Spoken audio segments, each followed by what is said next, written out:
Is it a payout or payoff for Indonesia's poor? Jakarta tries to soften the blow of a big hike in the price of fuel. The government says state subsidies are burning a hole in the budget, balancing the cost to poor communities and the economy. This is Inside Story.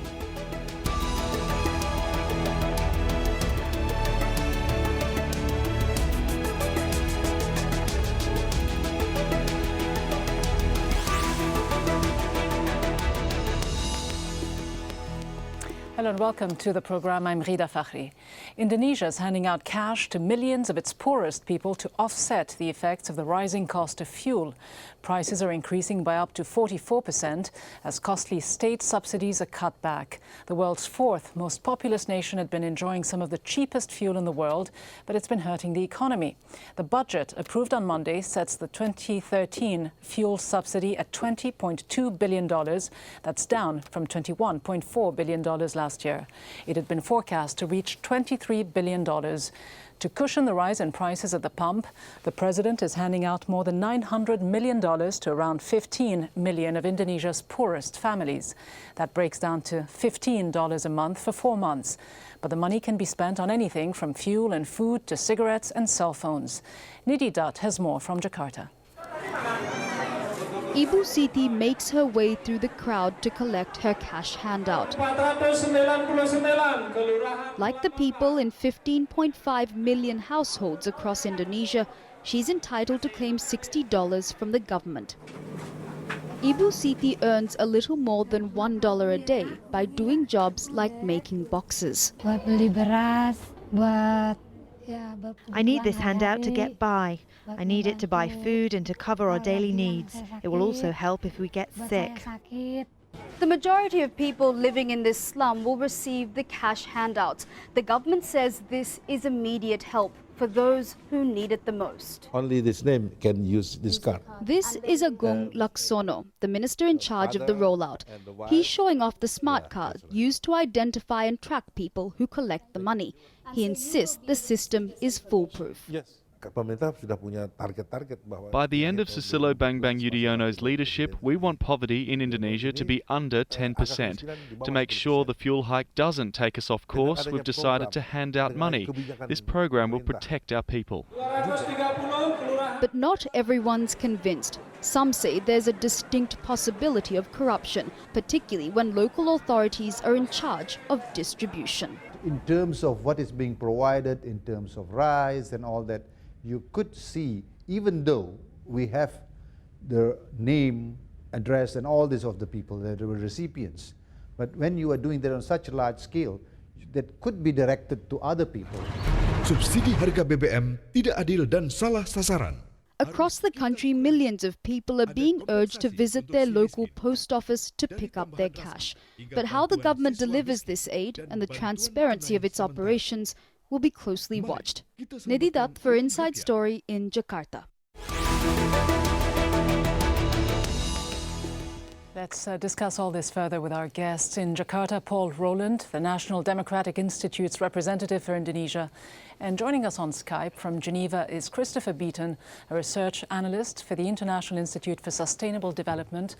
He worked on a previous report on Indonesian fuel subsidies. Let me begin with Paul Roland in Jakarta. Just how effective are these cash handouts? The government in Indonesia seems to be suggesting that they are more effective than fuel subsidies, are they? Well, how effective the handouts are going to be remains to be seen, but certainly giving cash directly to poor people, if helping poor people is your aim, is much more effective than subsidizing the price of gasoline.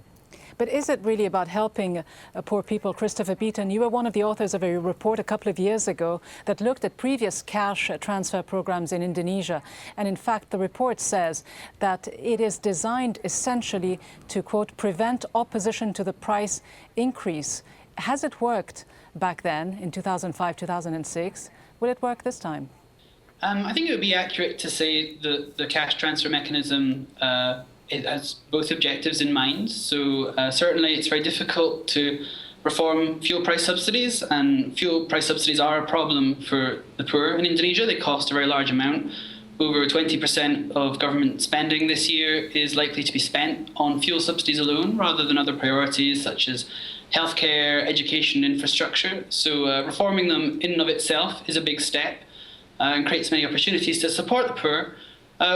When the cash transfer has been used previously in 2005 and 2008, quick assessments of its performance showed it to have performed relatively well in reaching a large number of the poor households who were targeted. And I think in the conversation about which is better, a fuel price subsidy or a cash transfer, an important question is also which is worse.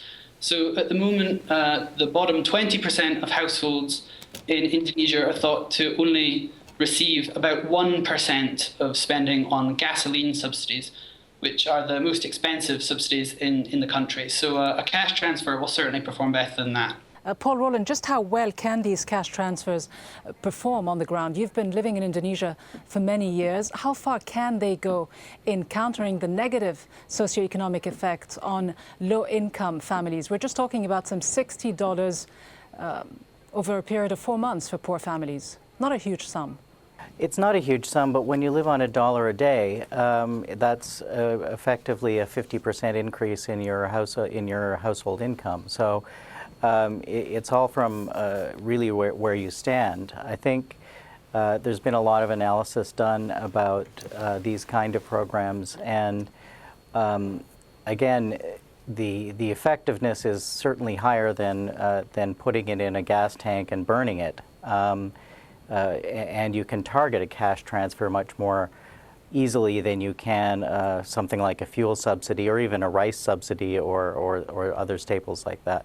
So it's likely to be much more effective. The question is, how long-term is that impact, and whether it does in fact compensate for price increases? Because one of the concerns is, of course, inflation coming off the back of the fuel price increase.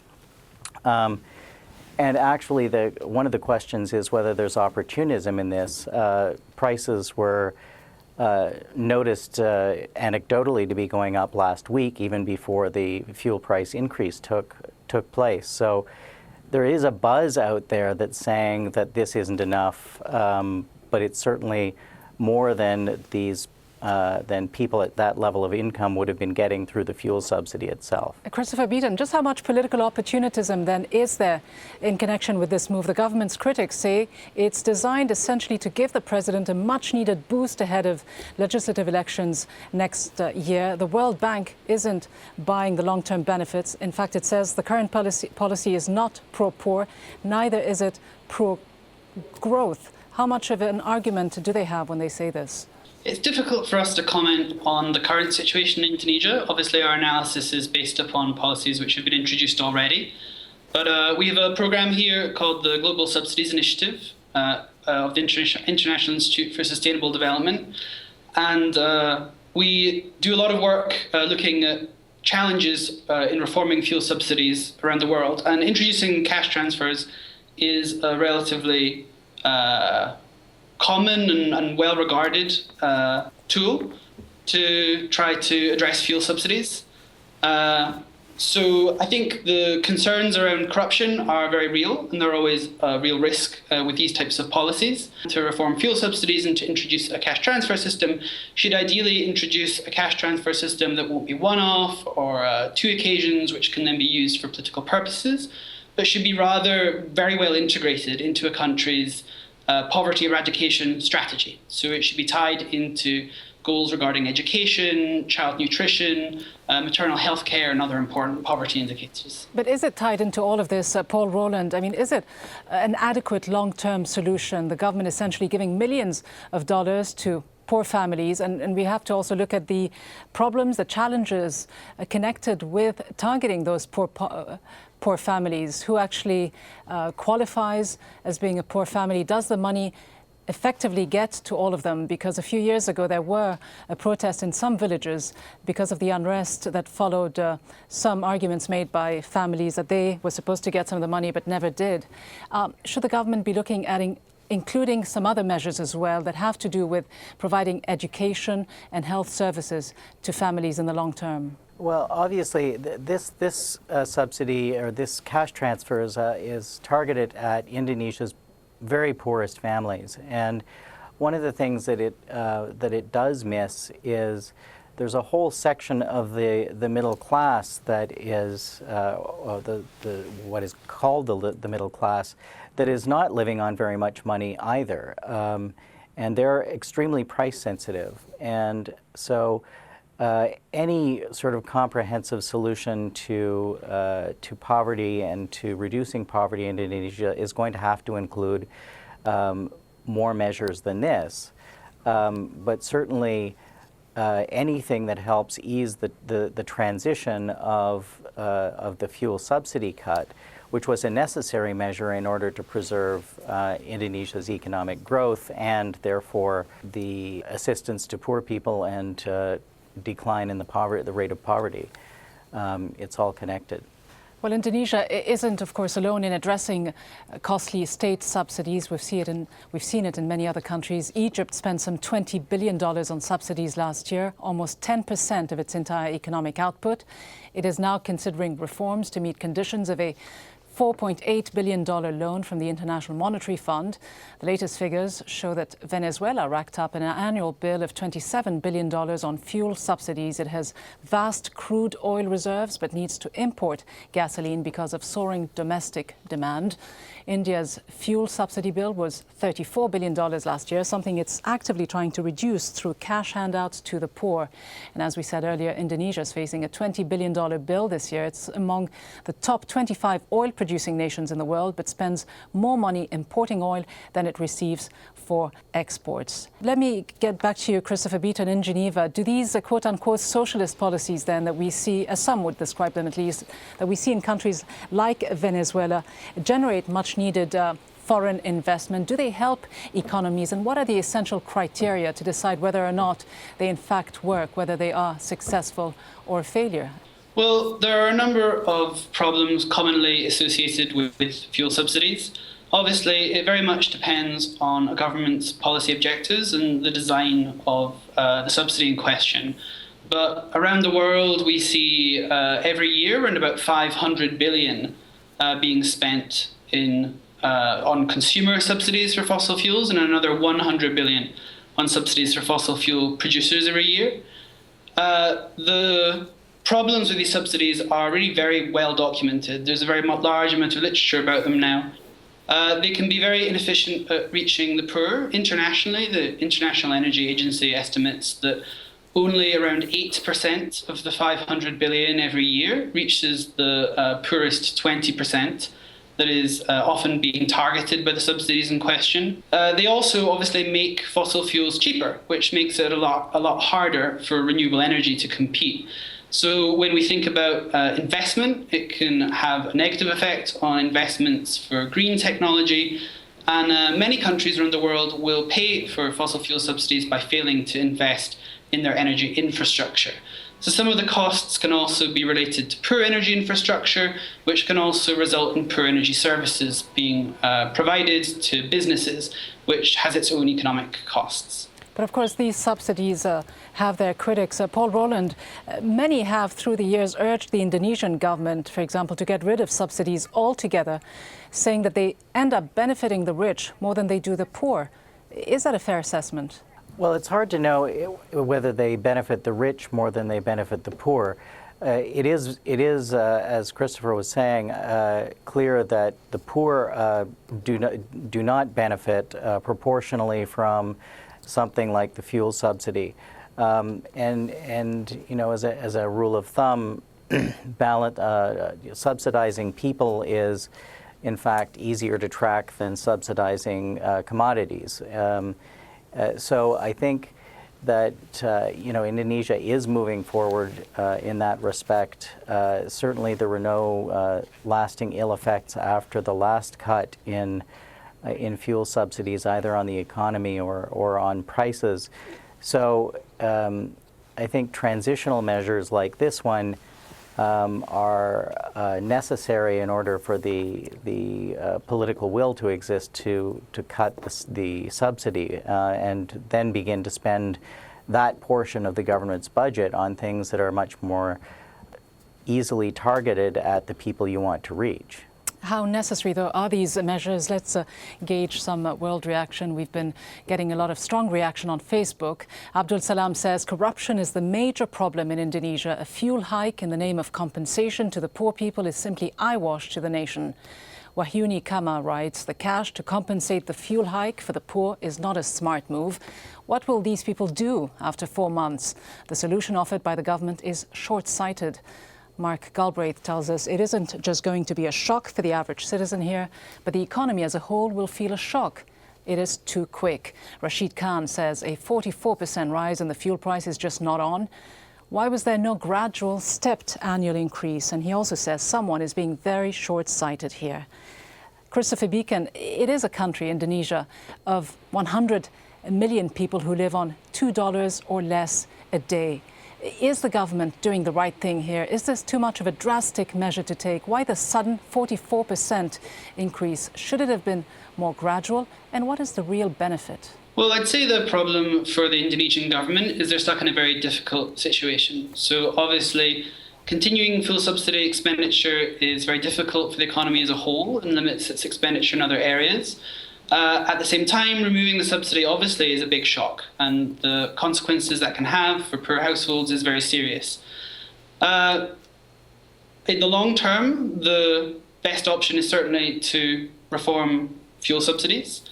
And I think all of the questions and the debate that's taking place around how this should be done is a very useful one.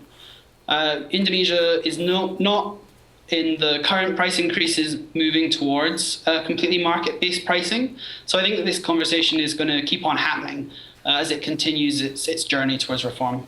Paul Rowland, one of the main aims then for the government is reducing the fiscal deficit. But just how costly, though, are these initiatives for the government, this cash transfer scheme? I mean, there needs to be an awareness-building campaign that goes along with it, a public information campaign that involves costly, one would presume, TV, newspaper ads, billboards, notice boards put up.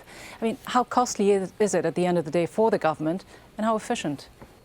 Well, it's however costly it is for the government at this point. I haven't seen the exact numbers, but it's going to be a lot cheaper than what they're spending on the fuel subsidy. They're cutting billions out of their budget for the fuel subsidy right now. So I think that it will certainly balance out and save money out of the deficit. The question is whether the measures in terms of mitigating it are effective in easing the transition, and other measures are, of course, necessary beyond this cash transfer. In addressing one of the comments from viewers, I think corruption is, of course, an important issue in Indonesia. And that is something that has to be watched very carefully by both government, the opposition, but also the consumer watchdogs. And I think it's important to note, though, that there's also corruption has been identified in the fuel subsidy process, and that there's been allegations constantly of fuel smuggling that arises out of this. The imbalance in the prices that comes out of this subsidy is also generating rent seeking. So it's not something that the cash transfer is going to eliminate, but it's also something that the cash transfer is probably not also going to exacerbate. Christopher Beaton, then, should the government be tackling problems like corruption and mismanagement instead of embarking on such a highly political and emotional issue? I think that corruption is a very difficult issue for any country to tackle, and it's not going to change overnight.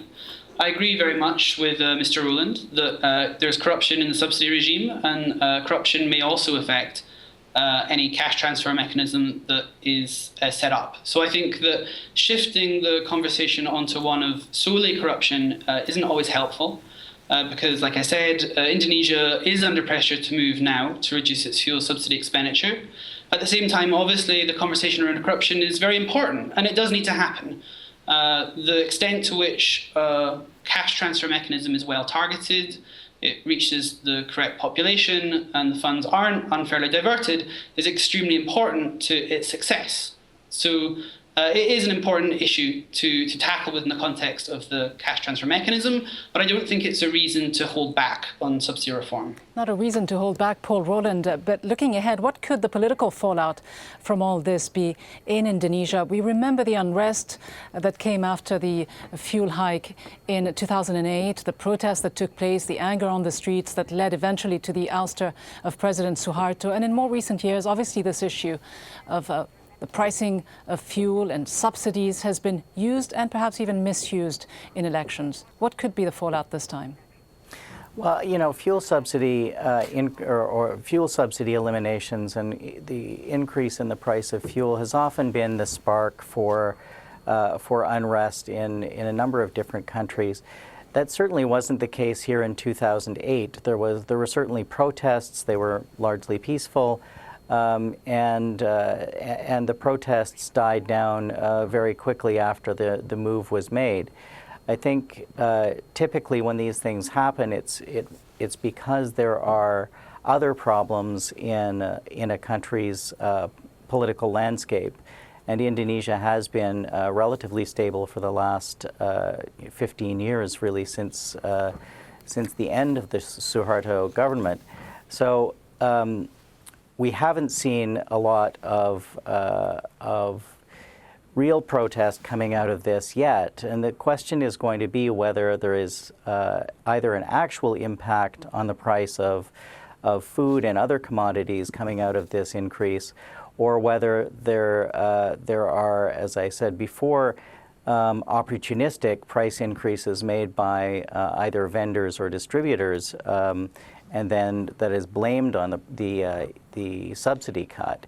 That could spark some serious political fallout. But I think on the cash transfer issue, it's important to note that while there was discord among the political parties, and there were political parties in the House of Representatives here that did oppose the cut to the subsidy, most or all of those parties supported the cash transfer when it came to voting on the budget. So that measure is not one that has a great deal of political discord, at least openly. It's not a measure that you can really oppose politically. Finally then, Christopher Beaton in Geneva, what do you expect to come out of this? What can we realistically expect, both from the government's perspective and the people involved in this, certainly the poor people that this scheme targets?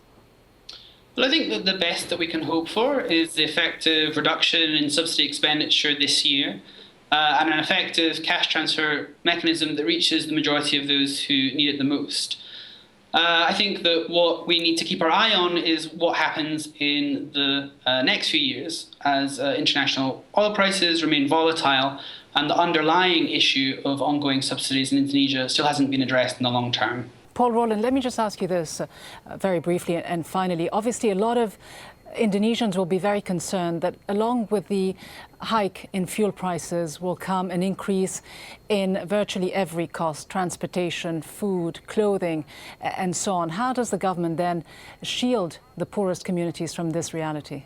Well, the government, if it's going to address the issue of prices, is going to have to take a multifaceted approach, because a lot of the price issues come from very sort of complicated import quota formulas or from other issues that are unrelated to the fuel subsidy. So simply fixing the fuel subsidy issue is not going to lead necessarily to a decline in prices. And so it takes a multi-pronged approach by all levels of government in order to mitigate price increases and look at measures that will help Indonesia's poorest families and the middle class to